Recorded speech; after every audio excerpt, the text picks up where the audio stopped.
मस्ताजोगचे सरपंच संतोष देशमुख हत्या प्रकरणी तपासाला वेग। सीआयडी कडून वाल्मिक कराडची पत्नी मंजिलीची 2 तास चौकशी।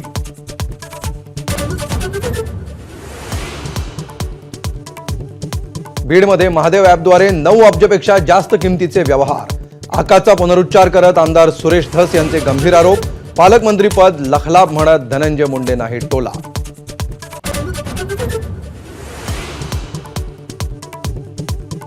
संतोष देशमुख हत्येच्या निषेधार्थ आज लातूरात आक्रोश मोर्चा, तर उद्या बीडमध्ये सर्वपक्षीय मोर्चा। तपास पूर्ण होईपर्यंत धनंजय आणि पंकजा मुंडेंचा राजीनामा घ्या, आंदोलकांची मागणी।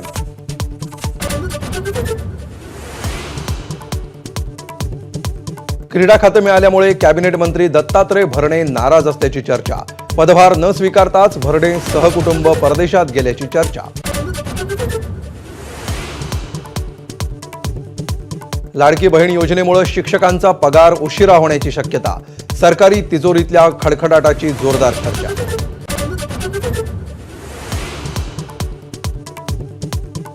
महाराष्ट्र कमांडो फोर्सचे जवान बनवण्याचा आमिष दाखवून फसवणूक।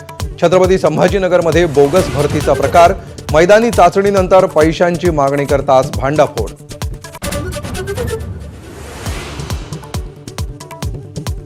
नाशिक, नंदुरबार, अमरावती, अकोला, जळगावसह अनेक भागात अवकाळीची हजेरी। कांदा, गहू आणि रब्बी पिकांना फटका। यवतमाळच्या मारेगावामध्ये वीज पडून शेतकरी महिलेचा मृत्यू।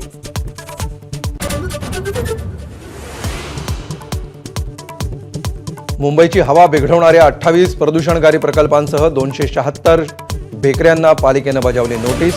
मुंबईतील प्रदूषण रोखण्यासाठी पालिका ॲक्शन मोडमध्ये।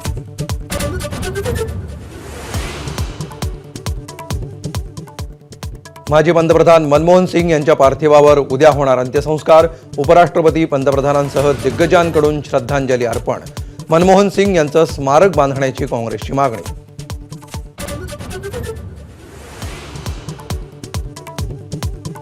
विराट कोहलीचा पुन्हा संयम सुटला। टर उडवणाऱ्या प्रेक्षकासोबत हुज्जत घालायला निघाला। सुरक्षा रक्षकानं पकडून तंबूत जाण्याचा दिला सल्ला।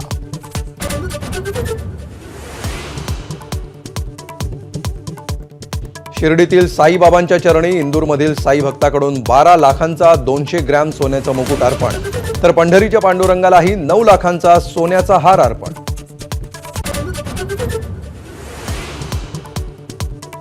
श्रीनगर आणि गुलमर्गमध्ये जोरदार बर्फवृष्टी। रस्ते वाहतुकीवर मोठा परिणाम। बर्फवृष्टीमुळे अनेक पर्यटकही अडकले।